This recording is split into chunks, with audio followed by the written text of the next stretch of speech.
morning, everyone. Good morning. Almost feel like saying, can we say that again? Like three mice sitting. We're continuing our teaching for the month of compassion, and the subject that I have for this morning is love, the greatest power on planet Earth.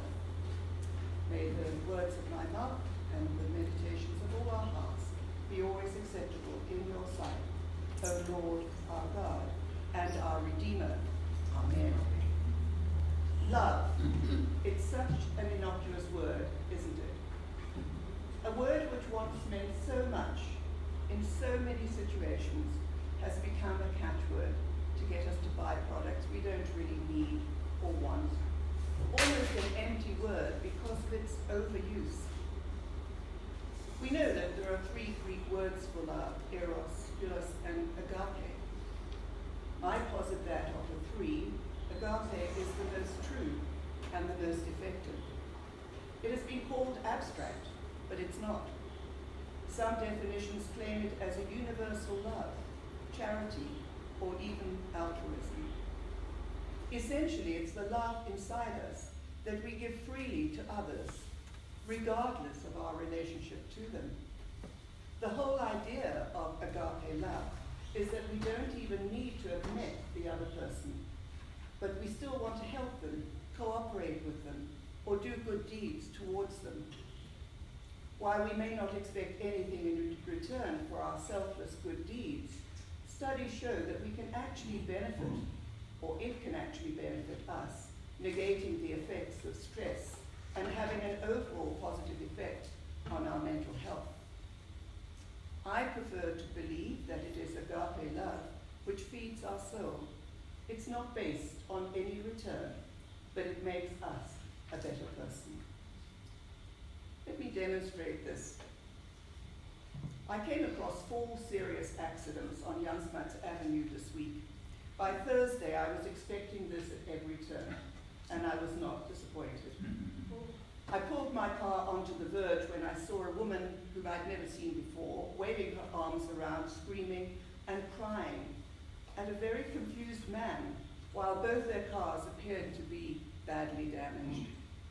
To the hooting of other drivers who wanted to get past and just wanted this whole thing to be sorted out, I walked up to the woman and took her in my arms whilst rubbing her back at the same time. Eventually, the sobbing calmed down, and it just became hiccups. I never said anything to her, and the police, the ambulance, the tow trucks, all of those arrived. I calmly walked back to my car. In effect, I had done nothing, but I knew I had done the right thing. I knew I had done the loving thing, especially when my grandson called out from the rear, "Gee, Granny, that was so cool." That doesn't sound so exciting, I know. But let me tell you a more dramatic example of agape love.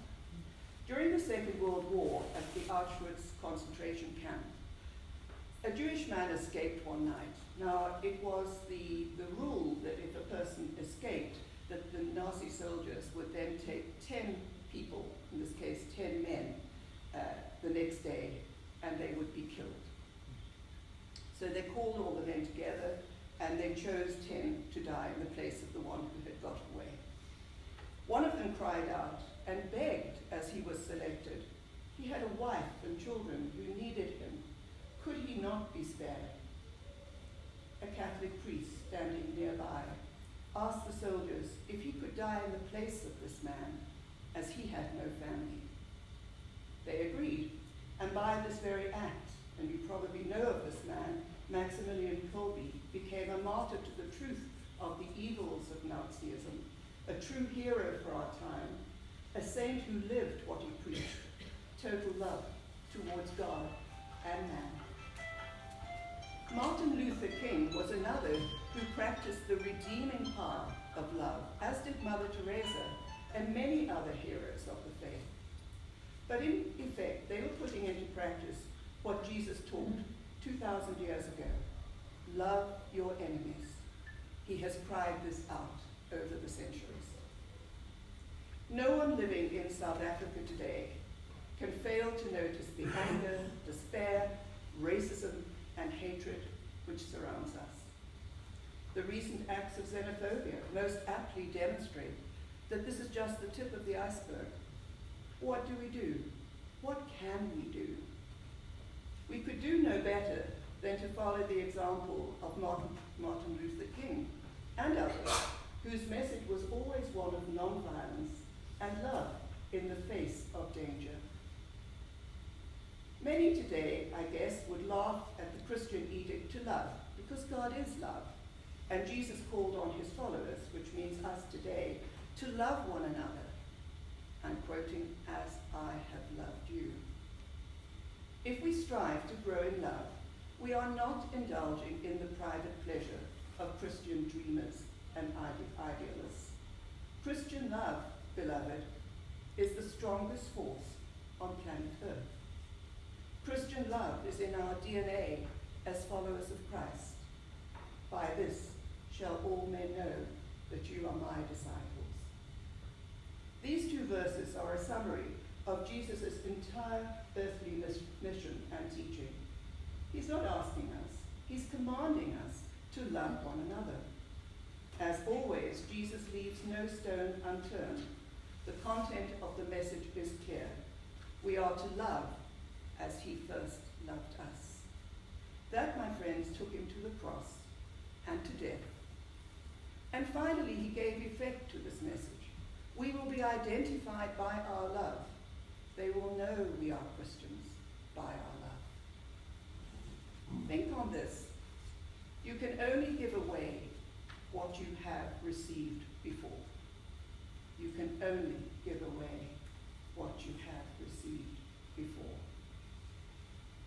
Is there a better way for us to stand out as examples of God's love in this harsh world, in this precious South Africa, which is tearing us apart?